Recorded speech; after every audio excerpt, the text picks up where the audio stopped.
అనేక అనుమానాలు తలెత్తుతాయి. రక్షణ ఆనందాన్ని కోల్పోతారు. 5వది, నేను పవిత్రంగా ఉంటేనే పరలోకానికి చేరుతాననే భావన. రక్షణను అంగీకరించిన వారు పరిశుద్ధులుగా ఉండడానికి పిలువబడ్డారు అనే విషయం అర్థం కాక రక్షింపబడిన తరువాత అమాంతం పరిశుద్ధులంగా మారిపోతారనే భావనలో ఎక్కువ మంది ఉంటారు. అంచేత పరలోకం చేరడానికి వారి సొంత పవిత్రతనే ప్రామాణికంగా భావించి అదే నిత్యత్వానికి ఆధారం అనుకోవడం సహజం.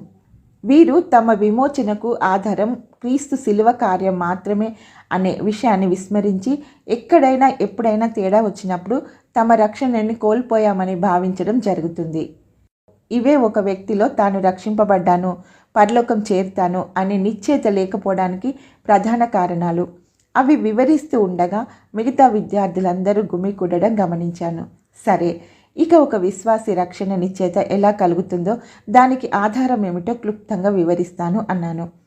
వెంటనే అంతా కలిసి ఈ అంశం మీద వివరంగా అందరికీ ప్రత్యేకమైన క్లాస్ కావాలి అని కోరడం కొంత ఆశ్చర్యానికి, వేదనకు గురి అయినను. ఓకే చెప్పి బండెక్కాను. ఆ రాత్రంతా సరిగా నిద్ర పట్టలేదు. విశ్వాసులమని చెప్పుకునే వారికి ఈ అనుమానాలు ఎందుకున్నాయి? సంఘాలలో అవసరమైన బోధ కరువైందా? అసలు వీరి విశ్వాసానికి ఆధారం ఏమిటి? ఏ హామీ లేకపోతే విశ్వసించామని ఎలా చెప్తారు? దేనిని విశ్వసించారు? ఏ నిరీక్షణతో బ్రతుకుతున్నారు? ఈ ప్రశ్నలతోనే నిద్రలోకి జారుకున్నాను.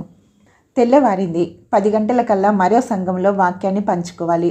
బయలుదేరి వెళ్ళాను. స్టేజ్ మీదకి పిలిచారు కానీ ముందు వరుసలోనే కూర్చుండిపోయాను. ఎంత కాదనుకున్నా మనసు నిండా రాత్రి ప్రశ్నలే మెదులుతున్నాయి.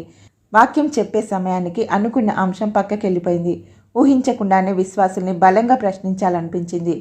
మనమందరం దేనిని విశ్వసించాం? ఎందుకు విశ్వసించాం? విశ్వసించిన దానిని అనుభవించగలిగితేనే కదా ఇతరులకు ప్రకటించగలిగేది. ప్రశ్నతోనే ప్రసంగాన్ని మొదలెట్టాను.